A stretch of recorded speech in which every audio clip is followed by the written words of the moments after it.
and that will require that the Taliban abide by a number of important aspects, be it related to human rights and the rights of women and girls in particular, be it in relation to the questions of terrorism, so there are a number, the inclusivity of the government. It's a second aspect. The third is the following.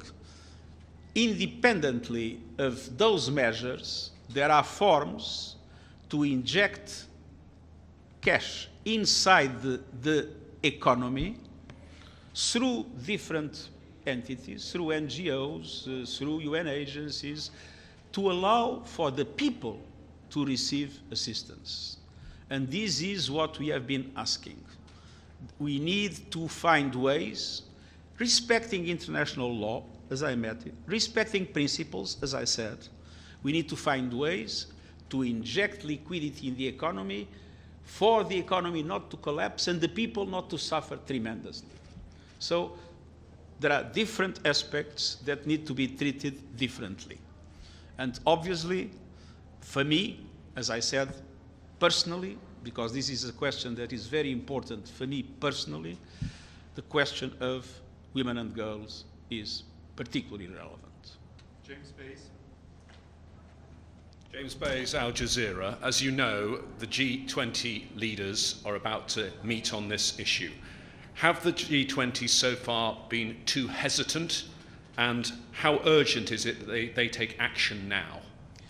I think that there has been a slow reaction of the international community in relation to what is a very complex problem. But I believe that there is a consensus in the international community about humanitarian aid, and I believe the UN is leading this process and, as you've seen, is doing a huge effort now. There is another question that is more complex, which is related to avoid the collapse of the economy. In relation to that, things have been slow. And then there is a more complex problem, which is the problem of a discussion about the future of Afghanistan and how Afghanistan relates to the international community, but that will be a lengthy, complex process. But in relation to the injection of liquidity in the Afghan economy, I think the international community is moving too slow. Pam Falk, CBS. Thank you. Secretary General, a follow-up on the liquidity question. That would imply, to some extent, the IMF and the World Bank. How do you inject this liquidity if the world doesn't recognize the Taliban? And since you said some of this is personal to you, do you suggest that countries now recognize the Taliban diplomatically since, as you said, they are in charge? Thank you. No, the two things are completely different. The World Bank can create a trust fund, and that trust fund can pay directly to people in need. UNDP has a trust fund that can pay directly to people in need or to organizations in need. So we need to inject cash in the economy.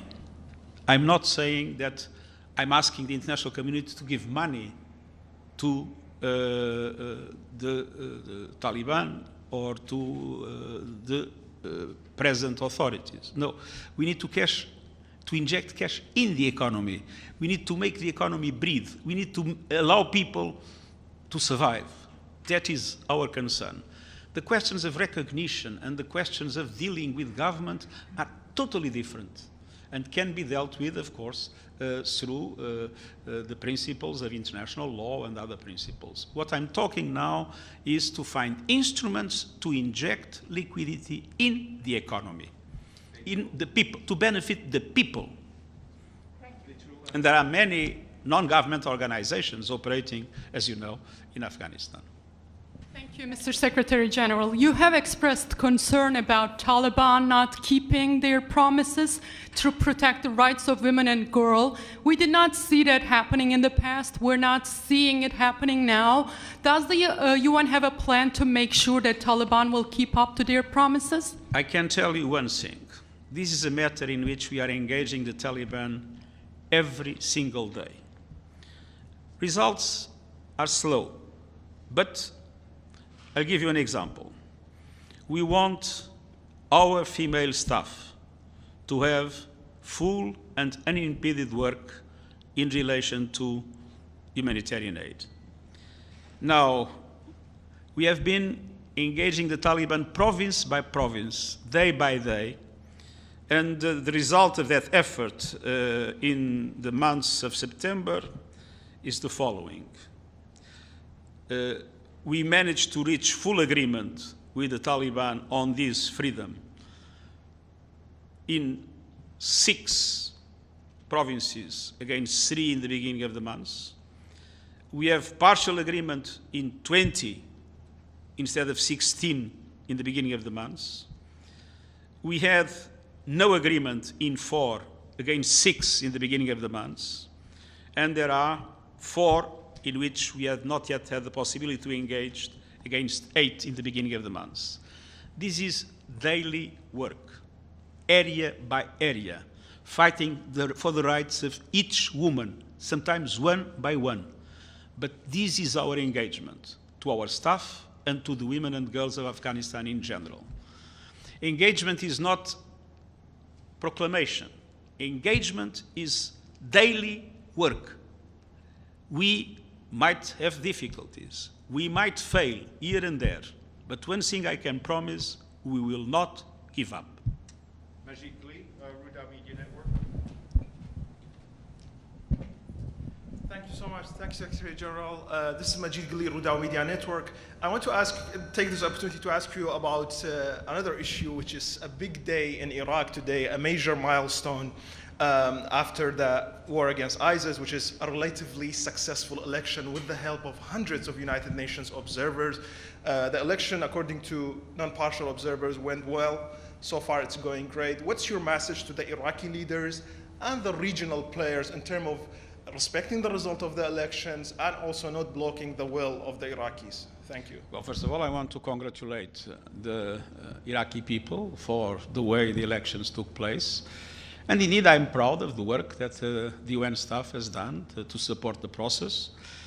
My appeal is for the people of Iraq now to be calm, to wait for the results as they are proclaimed by the relevant entities, and to be prepared for a process of political dialogue, as it is normal after an election takes place, for the formation of the government, with different political parties negotiating among themselves, and in an environment that we want to be an environment of peace, of security, and of tranquility. That is my appeal to the Iraqi people.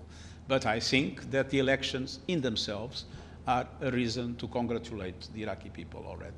Thank you very much. To the regional powers, to the regional powers, your message to them, to the neighboring countries, the regional powers, in terms of non-intervening in the political process? I think all countries should support Iraq according to the interests of the Iraqi people and with full ownership from the Iraqi authorities, instead of having agendas that have nothing to do with the interests of the Iraqi people. Thank you very much. Thank you. Sorry. All the best.